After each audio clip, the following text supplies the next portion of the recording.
sekali lagi kita bahas sedikit pengertian mengenai doa ini. Tentunya ada bermacam-macam doa.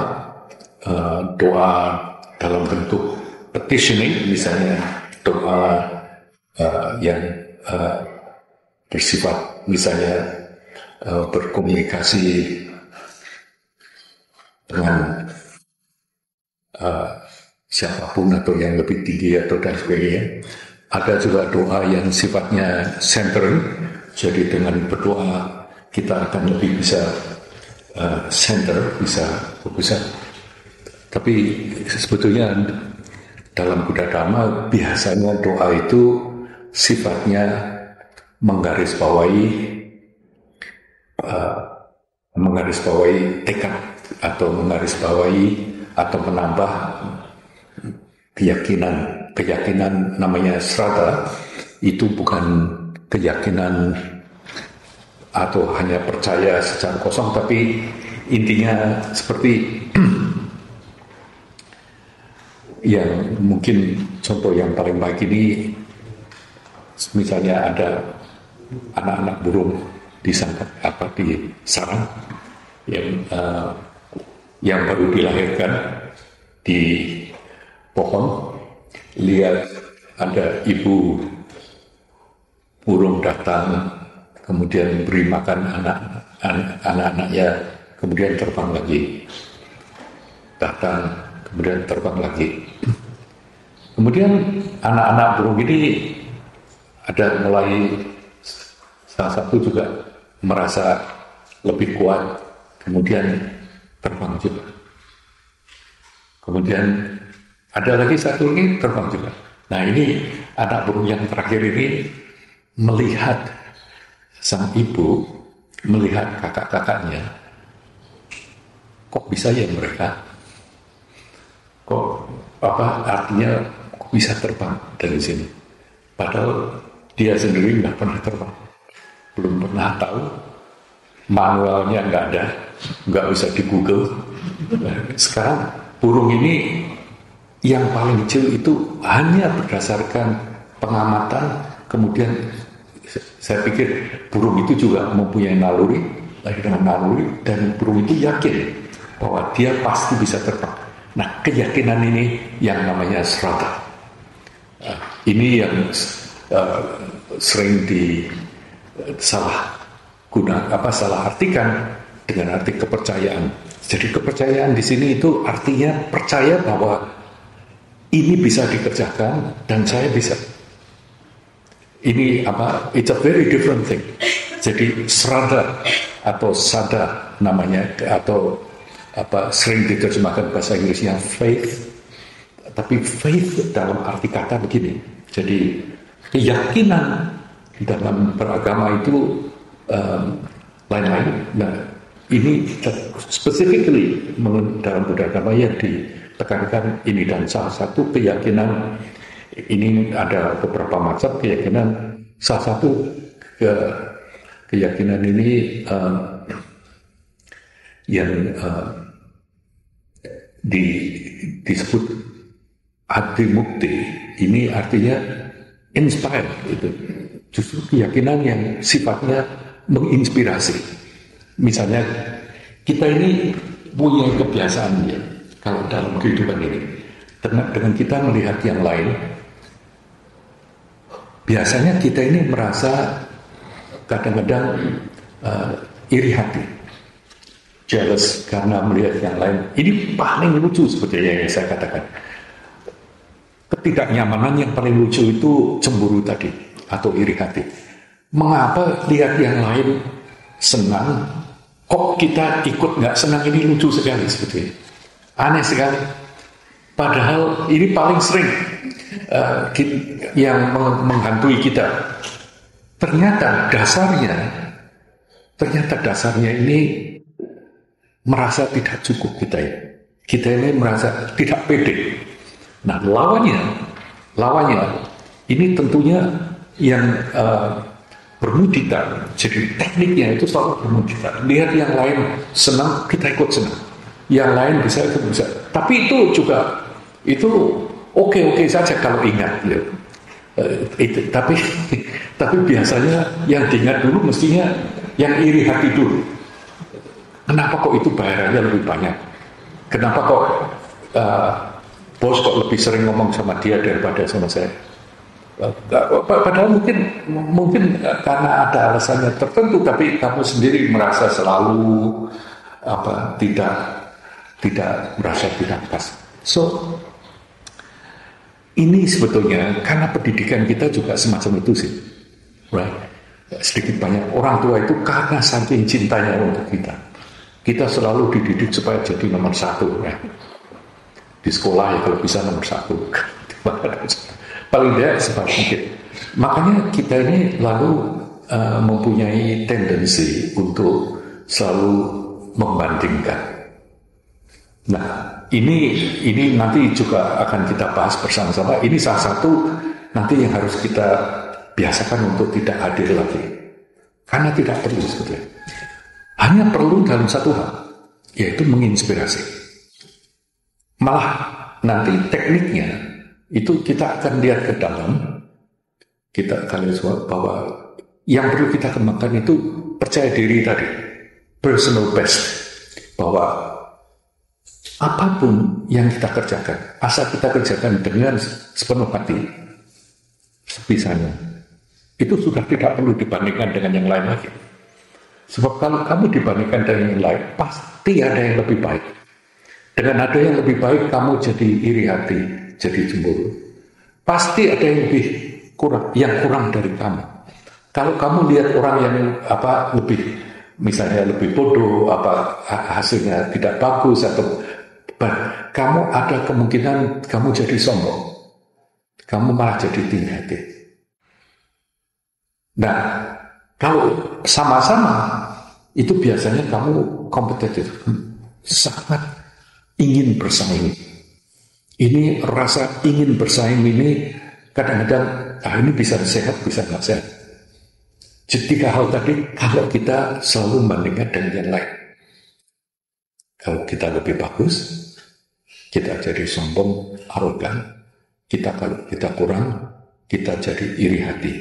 Kita jadi cemburu. Kalau kita merasa sama-sama, itu kita selalu ingin bersama. Nah ini kadang-kadang ini juga mati. Jadi kalau dibalik, kita mulai menumbuh kembangkan percayaan diri, meyakinkan bahwa apapun yang saya kerjakan ini saya sudah kerjakan 100%. Sebisa saja. Nah kalau sudah 100%, kamu mau apain lagi? Nggak bisa kan? Karena kamu tahu sekarang. Dan saya itu 100%. Jadi dengan kamu meyakini dirimu sendiri, kamu mengerjakannya ini 100%, tentunya kamu tidak akan lagi menyalahkan diri. Lalu apalagi paling sering, saya ini ternyata orangnya bodoh gini-gini, itu akan dengan sendirinya terkikis. Karena kamu mulai sekarang membiasakan diri selalu apapun yang kamu kerjakan, kamu hadir, kamu jangan 100%. Nah, sifat yang kita atau suatu bekal yang ada di dalam hati kita ini tadi, keyakinan tadi, serada. Yakin ke diri kita dulu. Ini pentingnya luar biasa. Biasanya dalam hidup ini kita jadi terombang-ambing, kita jadi susah sering karena kita nggak punya percaya diri sendiri. Karena kita merasa kita nggak bisa, kita nggak mampu, sibuk bandingkan dengan yang lain-lain, kemudian menjatuhkan diri sendiri. Loh, bandingkan oke saja, tapi dalam arti kata kalau yang kurang ya nggak bisa, kita bantu. Kalau yang lebih sukses, kita ikut senang.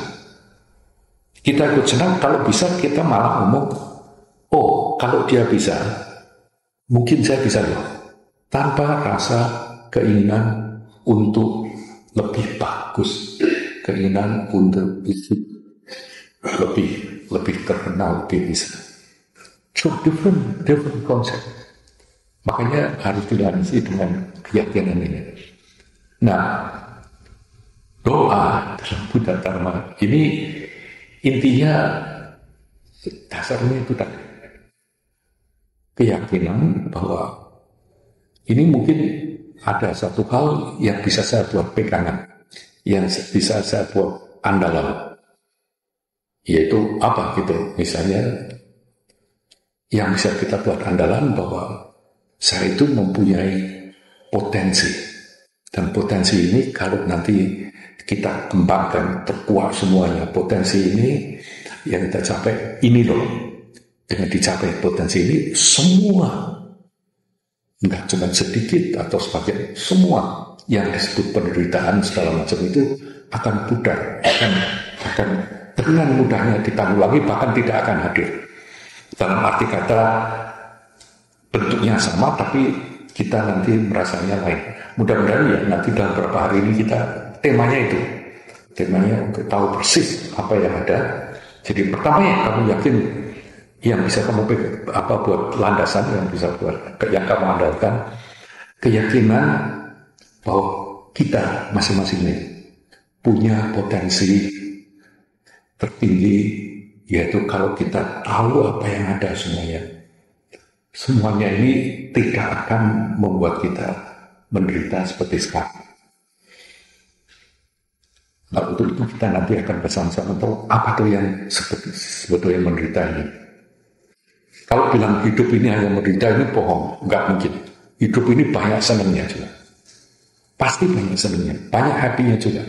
Tapi memang ada sifat yang menggarisbawahi. Selama senangnya ini tergantung dari sebab-sebab luar, eksternal, yang sebab-sebab itu nantinya pun pengaruhnya akan pudar, kebahagiaanmu akan pudar. Nah, kita punya kebiasaan kebahagiaan yang begini yang saya katakan tadi, kita snapshot, kita ambil foto, itu loh kebahagiaan. Saya ingin kebahagiaan itu tidak hilang, saya ingin kebahagiaan itu tetap ada. Jadi kalau kebahagiaan ini mulai luntur, kamu ketakutan sekali kehilangan ini. Padahal kadang-kadang sama sekali tidak masuk akal kamu ingin mempertahankan sesuatu yang sudah terjadi. Loh, apakah berarti tidak mungkin kita merasakan seperti itu? Bukan cuma tidak mungkin, mungkin sekali. Bahkan mungkin boleh dikatakan pasti kamu akan mengalaminya seperti itu lagi kalau situasi dan kondisinya mendukung. Tapi kalau kamu pikirannya tetap sama, kamu anggap itu sudah tidak bisa berubah. Misalnya saya orangnya begini, keluarga saya begini, keadaan begini, atau negara ini begini, atau itu begini, ya apa dengan sendirinya hasilnya akan tetap seperti yang kamu lakukan. It's very logical. Nah, di sini kita, nah satu, jadi yang kamu andalkan potensimu untuk terbuka, potensimu untuk bisa hidup, untuk bisa dalam keberadaan ini tahu persis apa yang ada, untuk dengan demikian kamu bisa yang jelas lebih berguna buat sesama, bisa semuanya itu yang serba baik. Bahkan ini boleh dikatakan nanti yang disebut, kalau memang mau disebut kebahagiaan ini loh, jika kamu mencapai potensi ini betul-betul jadi, dan ini tidak langsung ke situ gitu. Nah, ini pelan-pelan, sedikit demi sedikit demi sedikit demi sedikit. Jadi tambah lama kamu tambah melek. Ya, kalau kurang melek, seperti hal sehari-hari, cari kopi atau cari apa. Tapi kehidupan kita kadang harus begitu juga. Misalnya, makanya kadang-kadang kamu harus berani tepuk bahumu sendiri. You doing okay. Ini jarang sekali kita lakukan. You doing okay. Dengan segala tantangan yang kamu hadapi, nih, you okay. Bukannya terus, nih, orang kok bodohnya begitu. Aduh, ini paling sering diomong begitu. Ini kadang-kadang absolutely okay. Bukan cuma okay, bahkan sangat penting. Kadang-kadang kamu, ya, kita tahu kan, kita kalau dipuji, orang kalau dipuji senang aja. Kita kadang-kadang harus muji cuma ya yang objektif. Sebab kalau yang nggak objektif ini, ya kamu oke, padahal nggak tahu kamu juga. Ini kebanyakan orang begitu. Oke, kamu oke. Yang dia itu memang nyebelin. Betul, kamu harus maki-maki aja gitu. Kalau yang begitu, pokoknya begini, ukurannya gampang kok. Ukurannya gampang. Di dalam ini kalau ada pergolakan atau ada ini bahasa Sanskertanya clash, terudak, atau yang dikenal klesha atau kilesa. Jadi intinya sederhana sekali. Kalau kamu ada golakan di dalam, sudah pasti sang klesha hadir. Yang klesha ini tidak pernah membentuk baku dalam diri kita. Ini hanya muncul, dan munculnya pun biasanya urusannya what's in it for me. Untuk apa tuh? Dalam hal ini saya dirugikan, makanya munculnya klesha. Dalam hal ini tidak ada keuntungannya untuk saya. Selalu terudaknya lucu gitu. Makanya nanti kita belajar juga berapa teknik untuk satu. Saya kembali lagi ya, yang kita andalkan satu tadi kemungkinan. Kedua yang kita andalkan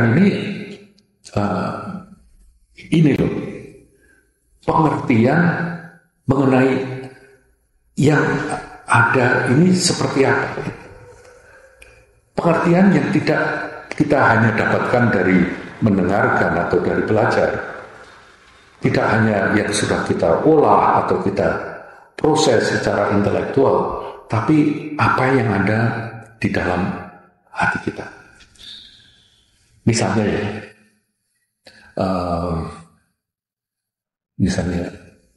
ini saya cerita saya sendiri daya. Istri saya ini orang Jepang. Saya berapa 40 tahun yang lalu, lebih 38 tahun yang lalu, hitung-hitung ini. Pertama kali menghadap calon mertua di Jepang. Saya belum pernah ke Jepang, bahasa Jepang juga nggak ngerti. Ini ngomong begini bagaimana? Wah, baca buku mengenai Jepang. Belajar begini. Waktu itu ya belum Google, belum seluas ini, Wikipedia apa juga nggak ada waktu itu. Tapi sebisa-bisanya. Wah, lama-lama. Tapi akhirnya, udah, saya jadi saya aja dah.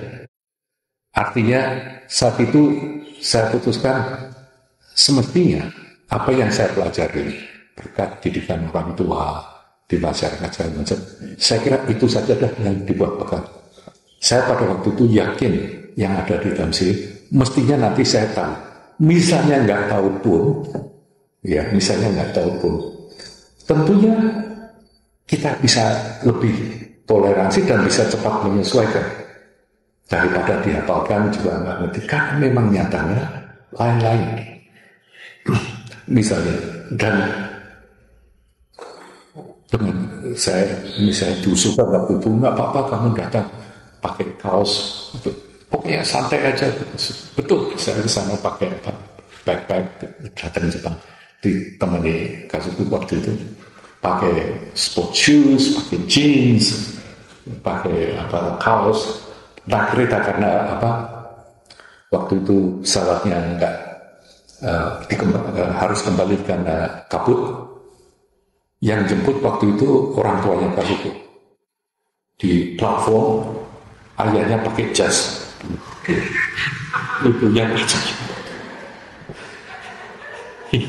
Ini panitia penyambutannya cuma 2 orang, di depan situ semuanya formal. Saya mau nyalain siapa? Waktu itu kamu gimana? Saat kita saya udah percaya pokoknya sebisanya. Lalu dan untuk pertama kali kalau lihat sering kan orang Jepang itu kan selalu hormat, bukan karena bagaimana ini ya hormat mosok saya begini kan dia hormat saya hormat. Tapi yang betul menolong waktu itu keyakinan bahwa tujuan saya menghormati, tujuan saya respect. semengertinya saya dah jalan. Jadi akhirnya semuanya sedikit banyak oke. Sekarang kalau mereka ngomongkan apa waktu itu juga mereka ketawa sendiri. Apa, saya juga masih sering diledek apa di kuda hari itu katanya mereka sampai bingung ini kok ada orang kulit merah. Rupa-rupanya wajah saya waktu itu merah. Ini tapi akhirnya ini loh yang menolong. Ini keyakinanmu yang ada di sini. Lalu keyakinan ini apa bahwa tahunya dari mana? Nah, tentunya dari pelajaran. Ini yang kamu andalkan adalah yang ada dalam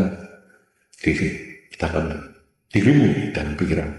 Jadi apapun yang kita pelajari, kalau memang itu akal yang menganggap berguna, jangan cuma dihafalkan, jangan cuma buat sombong-sombongan. Dipikir kalau sudah dipikir, kemudian diendapkan jadi darah daging karena ini yang kamu andalkan. Terus yang betul-betul kamu andalkan adalah misalnya merasa tidak sendiri, bahwa nanti dalam hidup ini pasti akan banyak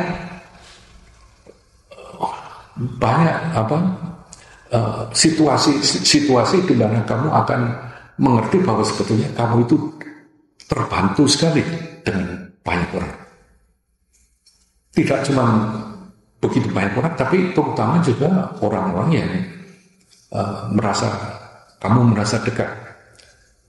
Dan tidak cuma yang merasa dekat, tapi juga orang-orang yang kamu yakin orang itu mempunyai interest kepentingan atau mempunyai rasa peduli kepada kamu. Dan orang-orang itu juga bisa kamu buat contoh. Misalnya tidak cuma baik orang tua atau apapun. Kamu merasa kamu itu tidak sendiri. Kamu merasa punya suatu bukan fan club ya. Artinya kamu punya satu regu kamu. Sebab nyatanya kita ini tidak pernah sendiri kok. Nggak pernah kok sendiri. Kamu bangun pagi meskipun di kamar kelihatannya sendiri, tapi kamu nggak pernah sendiri. Kamu selalu banyak orang, selalu teman yang baik. So all those things, perasaan sendiri ini kadang-kadang ini muncul, ini sarati namanya. Lalu rasanya jalan keluarnya cuma cuekin, jenuh, nyerah, tetap jalanin rutin satu, atau yang kedua gila-gilaan sekali. Jadi forget, karena kamu merasa sendiri, kamu lalu cari rame-rame. Manapun yang ramai kamu pergi. Apapun kamu pergi. Misalnya kalau kamu lihat di mall, di pesta mana, itu saya kira enggak semua orang merasa senang atau merasa senang di sana, kadang-kadang ya. So, ketidak merasa sendirian ini, merasa selalu dihubungi dengan komunitas orang-orang bertemu dan yang saling begini, dan kamu juga punya panutan gitu. Ini bisa lihat begini, kok menolong sekali ya, saya nanti itu yang saya jadikan andalan orang tua ini. Tiga hal tadi. Jadi kalau misalnya dua yang pertama, ini biasanya disebut Buddha Dharma Sangha, hanya label saja. Yang kamu andalkan tadi yang disebut Buddha ini, artinya kamu mengandalkan potensi tertinggimu sendiri. Itu yang disebut Buddha di sana. Disimbolkan apa? Disimbolkan Buddha ini. Lalu simbolnya representasinya apa? Representasinya rupa ini. Rupa arca Buddha. Ini jadi kalau kamu ingat ada arca Buddha, kamu pikir ini merepresentasikan potensi tertinggi saya sendiri. yaitu betul-betul tergugah, clear, sudah tergugah. Yang kedua yang disebut dharma representasinya mungkin kamu anggap ajaran-ajaran atau malah ini kertasnya atau bukunya semacam ini. Yes, this is true. Ini hanya representasi. Tapi yang diandalkan di sana adalah yang ada di dalam yang kamu undangkan, yang tadi saya andalkan waktu saya ke Jepang ketemu calon mertua seketika itu juga. Apa yang mau kamu andalkan waktu itu? Kamu buka kantor tujuan kredit card kamu, atau kamu mau lihat apa? Ini betul-betul dari Australia nggak gitu. Ibunya ini jasnya putih, bagus orang tua, papanya semua lengkap pakai dasi di sini di stasiun. Semua orang lihatin rasamu. Waktu padahal mereka juga mungkin cuek, nggak urusan, nggak tahu ya pada saat itu saya bisa menganggap dunia waktu itu runtuh, atau paling nggak ini bumi ini kok ditarik dari bawah. Saya kepingin hilang waktu itu. Tapi tetap yang ada yang bisa kamu andalkan dalam hidup itu, yang ada dalam pikiranmu, yang ada dalam batinmu. Bukan yang kamu hafalkan, bukan yang kamu tahu, bukan yang kamu baca, bukan yang kamu download. It's in your heart. Jadi apapun yang kamu tahu tanpa kamu undangkan di sini, not much use.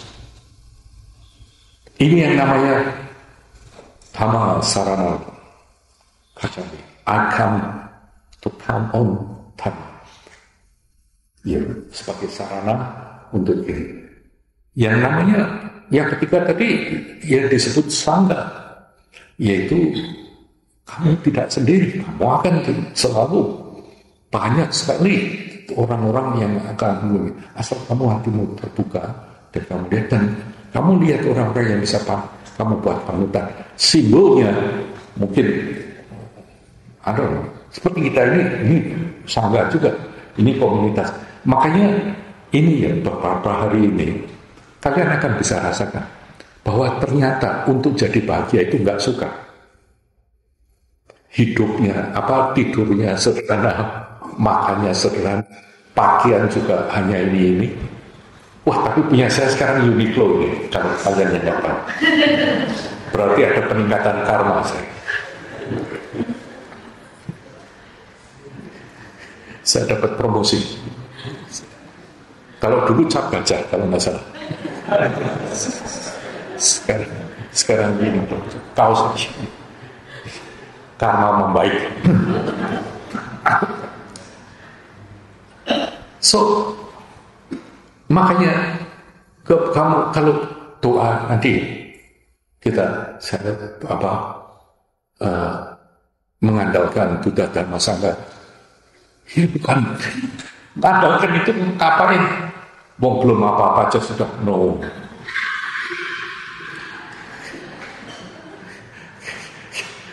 Ini apa yang mengandalkan yang namanya Sakyamuni.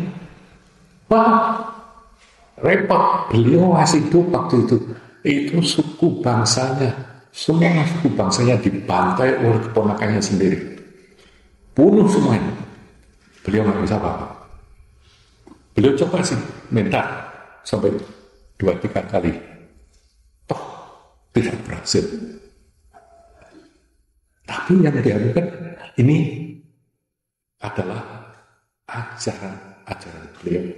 Kemungkinan bisa jadi seperti beliau. Dan ini hanya representasi saja. Kalau kamu misalnya namaskar, yang dinamaskar ini betul potensimu sendiri nih. Oh, saya pengen. I want to be like you. Saya pengen jadi apa? Ini sebagai inspirasi untuk menjadi semacam. Right? Jadi itu doa pertamanya yang kita tulis. Terus nanti ada yang namanya bodhicitta di sana ini. Ini sebetulnya juga sangat sederhana kalau kita tahu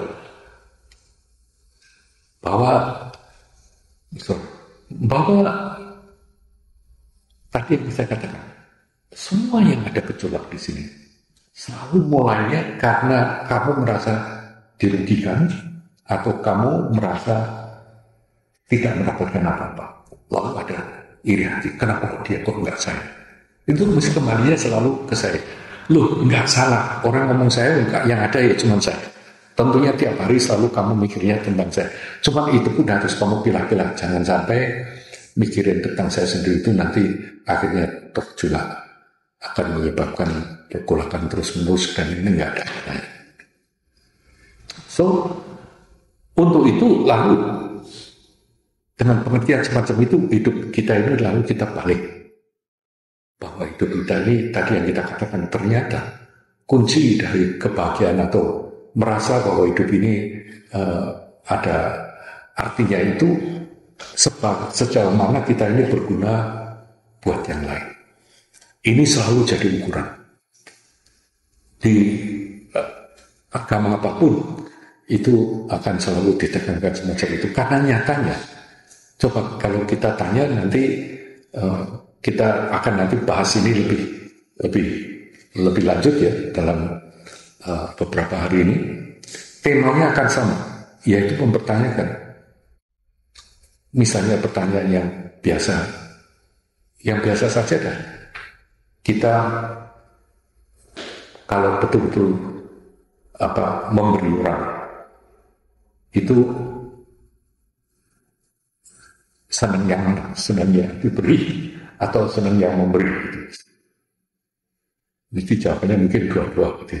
Tapi mungkin kok lebih bisa kalau ada ukurannya gitu ya. Mungkin belum tentu juga. Mungkin yang memberi malah bisa lebih senang daripada yang diberi. Nah ini lebih-lebih lagi nanti katakan, nanti kalau kita pelajari, kalau bisa malah nanti itu lewati, sudah jangan kita persoalkan memberi atau diberi. Karena memang nanti kalau kita selidiki, itu tidak ada yang diberi, tidak ada yang memberi. Dalam arti kata, yang ada itu hanya suatu tindakan, hanya suatu tindakan. Dan yang perlu kita ingat, cara kita hidup, seperti halnya dengan cara kita belajar mengenai kehidupan ini, selalu bertingkat-tingkat. Bukan berarti ya yang sabar, bukan lagi. Artinya apa yang kita ketahui, hidup kita ini pelan-pelan berubahnya, pelan-pelan berubah. Jadi enggak lalu mendadak bisa, misalnya seperti yang tulis, kadang-kadang kamu mikir, kok bisa begini, nah ini kamu maju lagi semuanya. Caranya nantinya seperti itu. Jadi yang namanya bodhicitta ini keyakinan, tekad, tiap hari selalu kalau bisa jadi orang yang lebih baik. Kalau misalnya saya tukang sapu, ya kalau bisa nyapunya lebih pintar. Kalau saya misalnya jadi dokter, ya mestinya kalau bisa dokternya yang bijaknya. Pokoknya apapun yang kita kerjakan, sebisa mungkin tiap hari kita ini selalu belajar lebih baik. Tapi tujuannya bukan supaya bayaranmu lebih banyak, tapi tujuannya supaya kamu bisa lebih berguna buat yang lain, lebih berguna daripada kemarin, lebih peduli, lebih perhatian, lebih tanggung jawab. Itu tujuannya. Makanya hidup ini nggak pernah akan statis. Kalau yang statis ya mungkin kayak seperti sapi aja kan, keluarin kandang, makan rumput sambil lihat matahari atau kemudian terus malam masuk kandang lagi, di tengah-tengah ya proses rumput itu jadi macam-macam, jadi pupuk atau segala macam. Tapi intinya kalau hidup seperti itu, what does that mean? Ya bukan, enggak. Makanya kalau bisa selalu menjadi lebih baik, supaya kamu lebih berguna. Malah kalau bisa kamu mencapai kesempurnaan ini, karena dengan mencapai kesempurnaan ini kamu akan jauh lebih bisa berguna buat yang lain lagi, karena kamu sekarang lebih ngerti tentang yang lain. Kalau sekarang kan cuma terka-terkaan aja kan. Misalnya uh, kamu ingin memberi ingin memberi, itu kan mestinya kamu mikirkan kan. Tapi karena kita nggak ngerti yang paling betul memberi apa sih, ya tapi kamu mikir mungkin misalnya saya bayangkan itu Calvin mau memberi gitu. Calvin misalnya ini contoh, Calvin ke luar kota kan. Terus intinya mau memberi telepon Vina gitu. Tapi kalau mau memberi harusnya nggak tanya kan, tapi dia tanya misalnya, kamu mau apa gitu misalnya. Terus Vina yang ngomong ya apa lah gitu. Misalnya kebetulan di Palembang gitu. Terus misalnya ya empat apa. Terus empat Jakarta kan ada. Kan nggak usah. Nah, ya, saat itu saya juga malah, ya memang ada, tapi kan lain kalau kamu kan bukan. Sebab waktu itu Calvin sudah mikir mungkin mau beli, mulai-mulain Vina PlayStation aja gitu.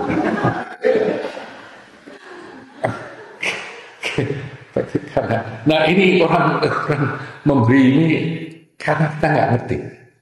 Kita nggak bisa berguna. Sering kan ya, kita anggap kita berguna buat yang lain, nggak tahunya malah yang lain itu bikin jengkel kamu saja. Nggak cuma nggak terima kasih, tapi juga malah tingkah polanya tidak sesuai gitu, dengan apa yang kamu. Jadi intinya mencapai kesempurnaan itu bukan untuk menyenangkan kamu, supaya kamu bisa ngerti yang lain, bisa lebih ngerti, lebih berguna. Prinsipnya sama terus. Maka ini yang namanya bodhisatta tadi. Makanya nanti doanya isinya hanya itu aja, menggarisbawahi hal-hal yang seperti itu tadi. Terus nanti ada yang namanya mandala offering, ini juga mempunyai beberapa makna. Artinya untuk mendapatkan sesuatu itu sebetulnya yang paling berarti itu karena kita ingin mendapatkan sesuatu. Kita ingin mendapatkan sesuatu. Ada keinginannya, ada permintaannya. Makanya kalau kita hanya dengan minta, akhirnya kita dapat, itu lebih berat. Nah, tapi minta ini, kalau misalnya kita harus bayarnya pakai apa? Kalau misalnya dalam bentuk acara begini. Makanya di sini, untuk sebagai tanda pembayaran ini kita aturkan semua zakat raya, semua beserta isinya. Seandainya bisa kita aturkan semacam itu. Tapi sebetulnya bentuknya itu juga lain, sebab nanti yang paling bermakna dalam arti merasa berterima kasih karena ada ajarannya itu, yaitu rubahlah pandangan hidupmu menjadi yang lebih baik, yang lebih berguna. Itu sebetulnya kunci penghormatan tertinggi dari diterimanya ajaran, yaitu berubahnya cara pandang hidup kita, berubah kita menjadi yang lebih berguna buat sesama. Ini jauh lebih berguna daripada kamu puja-puja atau pakai segala macam. So that's the thing.